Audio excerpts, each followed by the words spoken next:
விஜயகாந்த் அவர்கள்.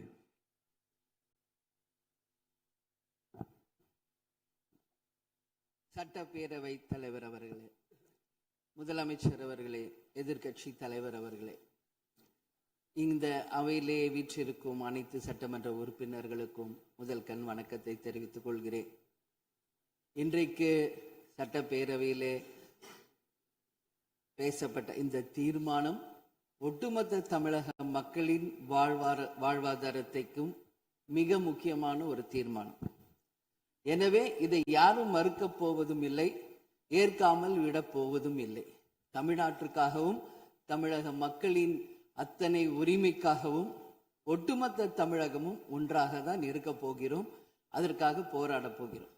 ஆனால் நாம் சற்று இதை பற்றி யோசித்தால், சுதந்திரம் வாங்கின காலத்திலிருந்து இன்றைக்கு வரைக்கும் காவேரி பிரச்சனையும் முல்லை பெரியாறு பிரச்சனையும் தமிழக மீனவர்கள் பிரச்சனையும் தொடர்ந்து பேசிக்கொண்டுதான் இருக்கிறோம். ஒழிய எதற்கும் இதுவரைக்கும் நிரந்தரமாக தீர்வு ஏற்பட்டதாக ஒரு வரலாறு இல்லை என்பதை நிச்சயமாக இந்த நேரத்தில் நான் பதிய வைக்க விரும்புகிறேன்.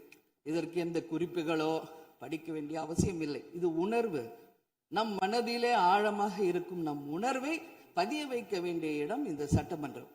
இந்த சட்டமன்றமே தமிழக மக்களுக்கானது. தமிழக மக்களின் வரி பணத்தில் நடத்தப்படுவதுதான் இந்த சட்டமன்ற இந்த கூட்டங்கள் எல்லாம். அப்படி இருக்கையில் தமிழக மக்களின் உரிமையை நாம் ஒவ்வொரு முறையும் நம்மை சுற்றி இருக்கின்ற மாநிலங்களிடம் போய் கேரளா, கர்நாடகா, ஆந்திரா, இன்னொரு பக்கம் மீனவர்களுக்காக ஸ்ரீலங்கா என்று தொடர்ந்து கேட்டுக்கொண்டுதான் இருக்கிறேன். ஒழிய தன்னிறைவு பெற்ற ஒரு மாநிலமாக தமிழ்நாடு என்றைக்கு வரப்போகிறது என்பதை தான் நான் இந்த நேரத்தில் சிந்திக்கிறேன். ஏன்னா நம்மை சுற்றி இருக்கின்ற நமது தலைவர்கள் எல்லாருமே இந்த பிரச்சனைக்காக, அம்மையார் புரட்சி தலைவி ஜெயலலிதா அவர்கள் காவேரிக்காக உண்ணாவிரதம் இருந்தாங்க, முதலமைச்சராக இருந்து. கலைஞர் அவர்கள் இதற்காக பல போராட்டங்கள் நடத்தினார். அண்ணன் ஸ்டாலின் அவர்கள் பல தீர்மானங்களை நிறைவேற்றி இருக்கிறார்கள்.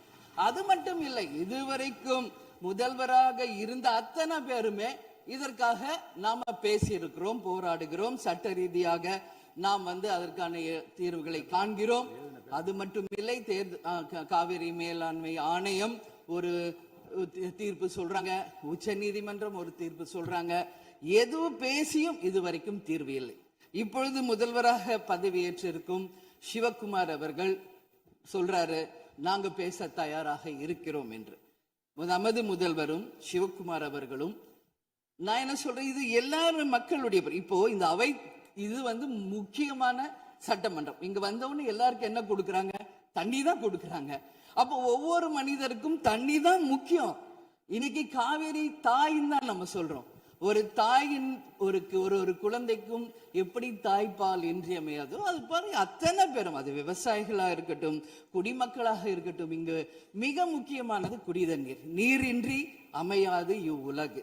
அதனால முதல்வர் அவர்களே, உங்களை நான் கேட்டுக்கிறது, எப்படி மின்மிகை மாநிலமாக தமிழகத்தை உருவாக்கணுமோ அது மாதிரி மின்மிகை நீர் மேலாண்மையை நாம் நிச்சயம் உருவாக்க வேண்டும் என்று கேட்டுக்கொள்கிறேன்.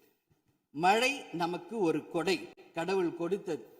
அதற்கு இனி வர இருக்கும் மழை காலத்திற்கு முன் அதற்கான தீர்வுகளை நாம் ஏற்படுத்தி எங்கெல்லாம் தமிழ்நாட்டின் நதிகளை இணைக்க வேண்டும். சும்மா நம்ம போய் பக்கத்து ஸ்டேட்டுக்கிட்டே தண்ணி கொடுங்க, டேம் கட்டாதீங்க கேட்டுக்கிட்டே தான் இருக்கோம், எதுவுமே நடக்கல. அதனால சொல்றேன், தன்னிறைவு மிக்க மாநிலமாக நம் தமிழ்நாடு உருவாக வேண்டும் என்று மாண்புமிகு முதல்வர் அவர்களை நான் கேட்டுக்கிறேன். தமிழ்நாட்டில் இருக்கிற நதிகளை நாம் இணைப்போம், எல்லா இடத்துலையும் தூர்வாருவோம். வரப்போகும் மழைக்காலத்திற்குள்ள அந்த நீரை எப்படி சேமிக்க வேண்டும் என்பதை நாம முடிவு செய்யணும். வீணாக கடல்ல போய் நீர் கலக்கிறத தடுத்தாலே தமிழ்நாடு மின்மிகை நீர் மேலாண்மை நிச்சயம் வரும் என்பதை தெரிவிச்சுக்கிறேன். இதுல யாருக்கும் எந்த மாற்று கருத்தும் இருக்காது. தமிழ்நாடின் உரிமை என்றைக்கும் நாம் விட்டு தர முடியாது.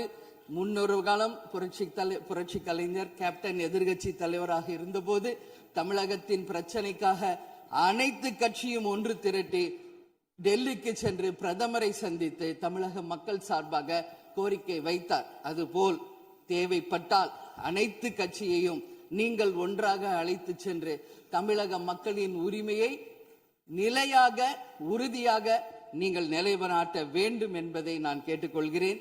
எனவே தேசிய முற்போக்கு திராவிட கழகம் என்றைக்கும் தமிழ்நாட்டின் உரிமைக்காகவும் தமிழக மக்களின் உரிமைக்காகவும் உறுதியாக மேகதாதுவில் அணை கட்டக்கூடாது என்பதிலும் எந்த மாற்று கருத்தும் இல்லை. தீர்மானத்தை வரவேற்கிறேன் என்று கூறி அமர்கிறேன். நன்றி, வணக்கம்.